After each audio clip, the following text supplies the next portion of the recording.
Hello, can you see me? Professor, Hi, Dan. How are you? I'm good. How are you doing? Nice to meet you in person. Yeah, I wanted you to know that your guitar got here safely. thank you. You're the best guitar packer I've known, man. That was Oh, so thank you, perfect. thank you. Yes, yes, yes. I love, buying, selling guitars, amps. It's really important for me to pack really well so that the other person will be happy.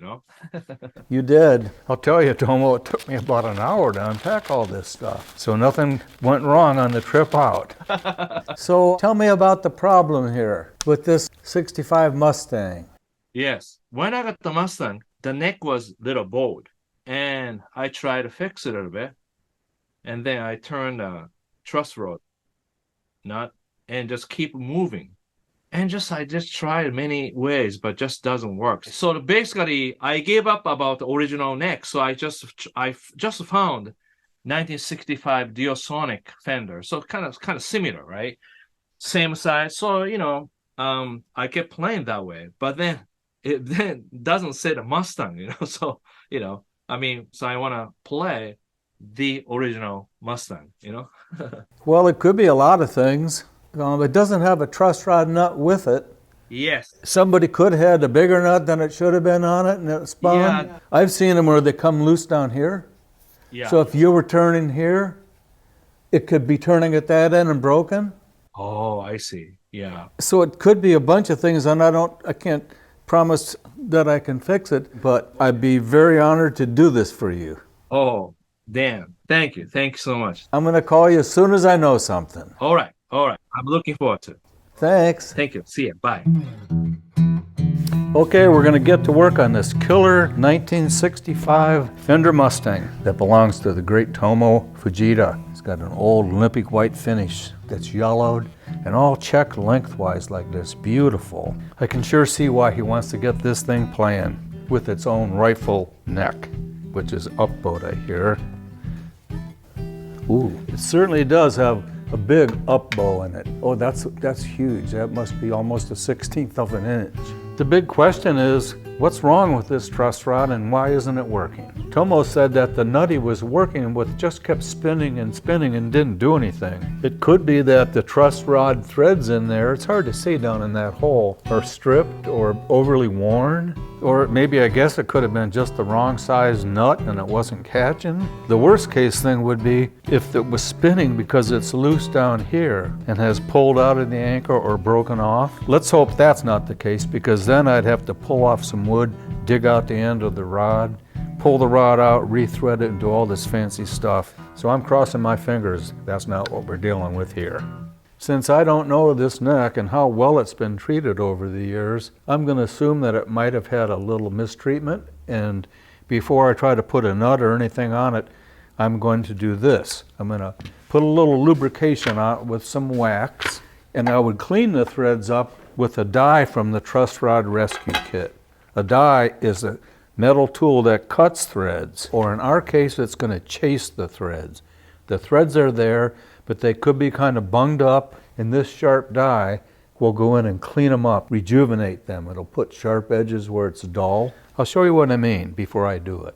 Here's a scrap truss rod from the drawer. It's 832. I actually took a hammer and smashed it even worse, so it has bad threads. And here's the 832 nut. Now when I try to thread that on, it's going on, and it gets so far and it stops. It doesn't want to go any further. It's hung up on those bad threads. Now I can take an 832 die from my rescue kit, lube that up a little bit. Once I start getting on there and feel that rough spot, I can keep on turning. Take it back off. Now if I take the 832 nut, it threads right on. I'm going to do the same thing over here. I'm going to put the neck in my vise to hold it and do what I just did, but this time on a 1032. Little wax, juice it up. I can feel it going on. I'm all the way down with it. And that's chased the threads out beautifully. I can't wait to put the nut on it. Here's the moment of truth. I've got a fresh 1032 nut here. Actually, it's an older one from a box of nuts that I have because it looks more realistic. I'm going to put it in there and thread it lightly, let it get it, and there it's on. Now, I'm not going to tighten this all the way. I'm just going to take it up till it stops. We're not out of the woods yet, because when I put pressure on this, it could be turning down here, and that was what was spinning all along. We're not going to know till I try to tighten it and straighten the neck, but I'm not going to tighten it until I do what I always do in a case like this. I want to help the neck adjust. Whenever we're adjusting truss rods on adjustable necks, we're asking a small piece of metal to straighten a big piece of wood, and that's quite a task. So we like to help the rod adjust so it doesn't have to do all the work by itself. What I'm about to show you is really something I do whenever I adjust a truss rod. I don't take any chances, not just on one that's got troubles, any guitar. In fact, recently we shot a video on just adjusting truss rods and helping it adjust. If you'd like to see that video, click right up here. So to do this job, I built myself a little assistant. It's a piece of wood with 2 blocks of wood on it that can slide on a channel. I get the blocks at one end of the neck and the other. I used to do this with my dad's carpenter's level on 2 blocks of wood. This is a little step up, I think. The next part of the tool is a neck caul that slides onto a clamp, so I can apply the pressure in the middle and not scar the neck when I do it, and it's a little balancing act. Once I feel it, I'm just slowly tightening it into a back bow. And I check it as I go. I can give it more than that.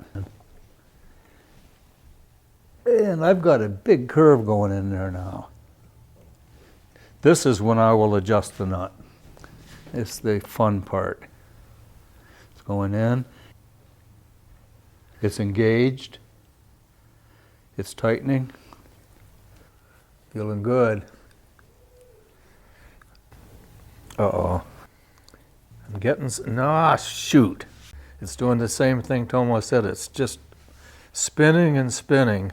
This is sort of disappointing, but there's probably a reason for it, I would guess. This has been abused enough times years ago, over-tightened and re-tightened, that it stripped metal off the threads. There's just not a full thread left on the diameter of that rod. We're going to back up and punt.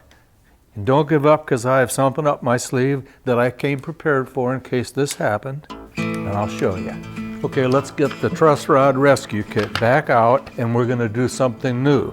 We're going to go into that hole with one of these tools, and we're going to bore wood around the truss rod and get deeper down in there and put a new nut on. I'll show you what I mean.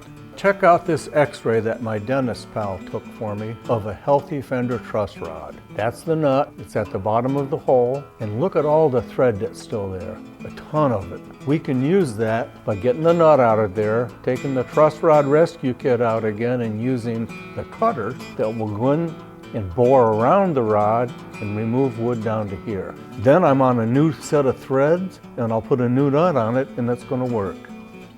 There's the cutter. It's at the bottom of the hole now. It's hitting wood.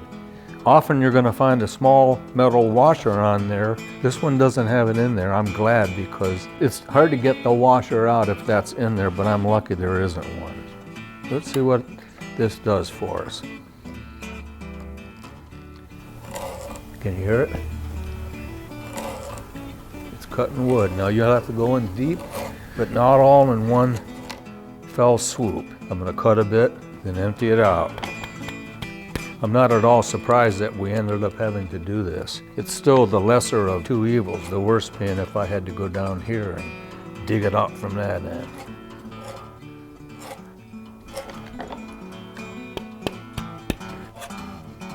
Getting close.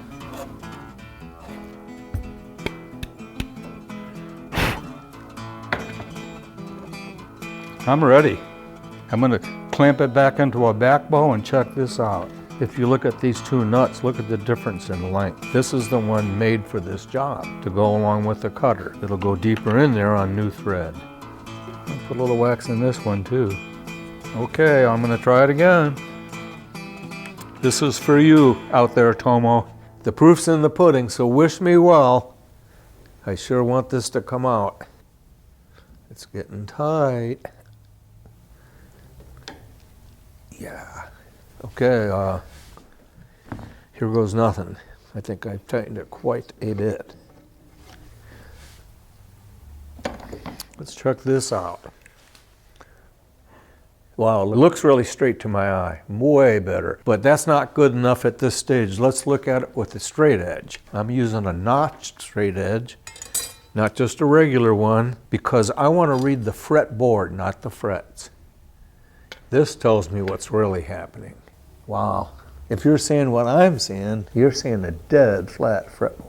So that neck is straight, and then the real test will be to put this back on the body and string it to pitch and see if our truss rod is holding that neck straight. But before I put the neck on, let me point something out to you. From the factory, this guitar had a neck shim in it. That's very common.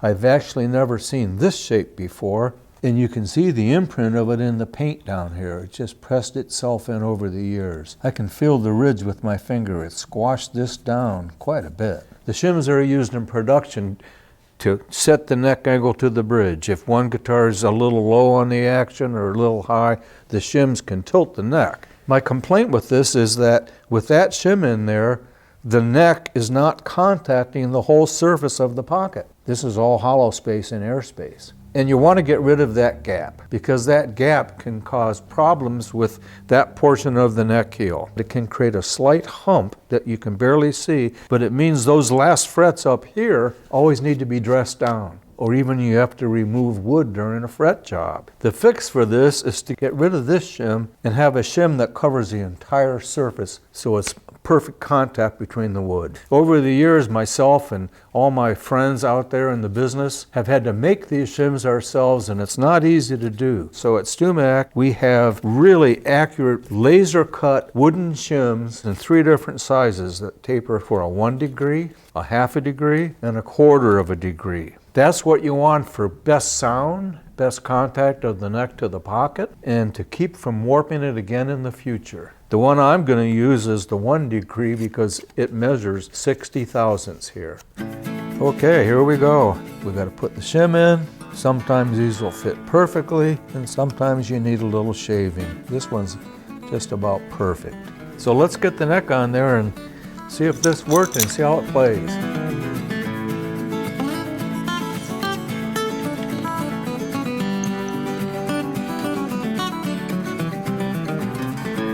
Close enough. Okay, let's see what happens. With strings basically tuned up, this is the test. Wow, it's straight as an arrow. You could probably squeeze a couple of thousandths feeler gauge underneath that. This is good news. We gotta go tell Tomo. Hi, Tomo. Hi, Dan. How are you? I'm good. How are you doing? Okay. How's my Mustang is? I have some good news for you. Oh, wow, that's all together. The truss rod's working. There was a little minor surgery we had to do to it. Man. Just like you said, when I put the nut on, the threads weren't catching, just spinning and spinning. So I took one of the tools, which is, it's a toothed cutter with a hole in it. Can you see that? Yep. That can slip over the rod and cut deeper into the maple. And down in there, there's brand new thread. So on new thread with the longer nut, they straighten it perfect. Amazing, amazing. I think you're going to be able to play on this real well. Yeah, amazing. You'll be the judge. I think someday you're going to probably want to do some fret work on it. Yeah. Possibly the nut. They're pretty worn.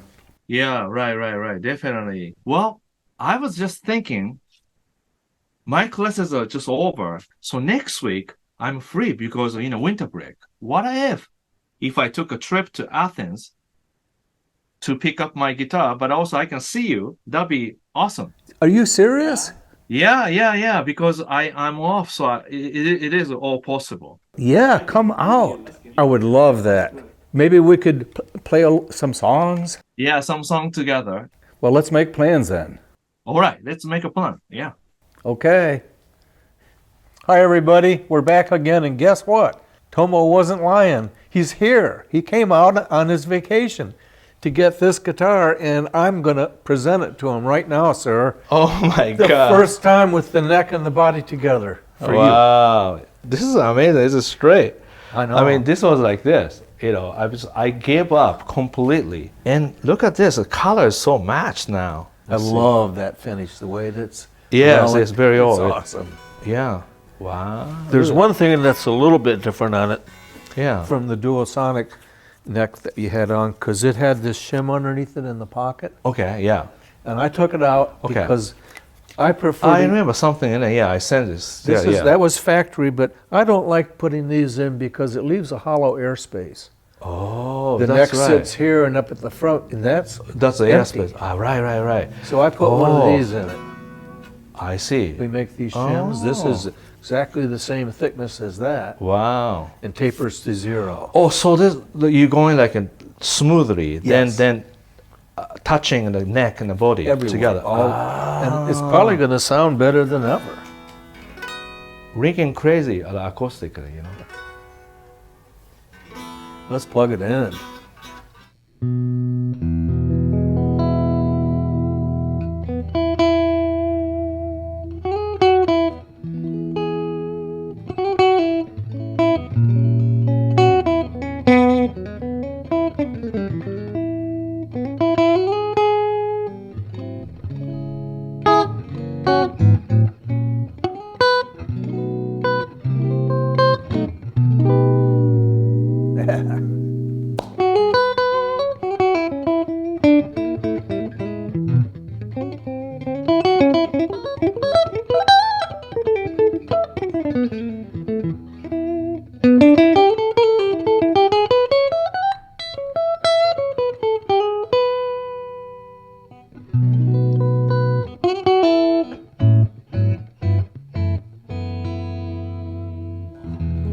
You're awesome. Thank you.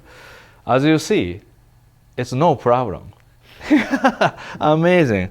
Yeah. I mean, definitely, Fritz is a little old. You know, some point we need to replace or something like that. But seems like a more sustained. Wow. Look at that. She's still going.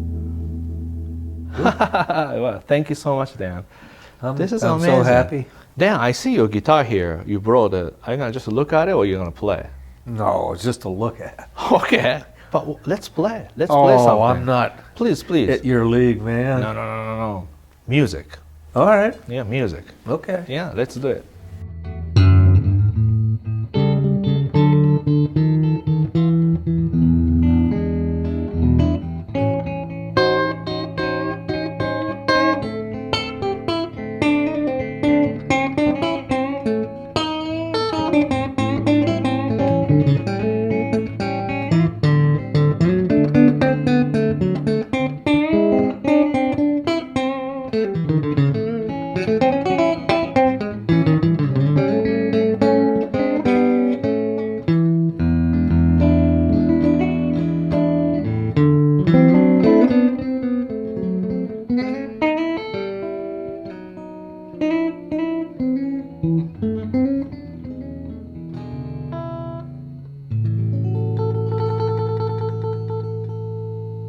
Thanks, man. That was fun to get a chance to play with someone as good as this man Oh, here. thank you so much. Well, thanks for having me. Oh, everyone Nothing that yet. has been so excited at StewMac that you're coming, and I was really excited too. you know, you mentioned something about some fret problems on Right. that.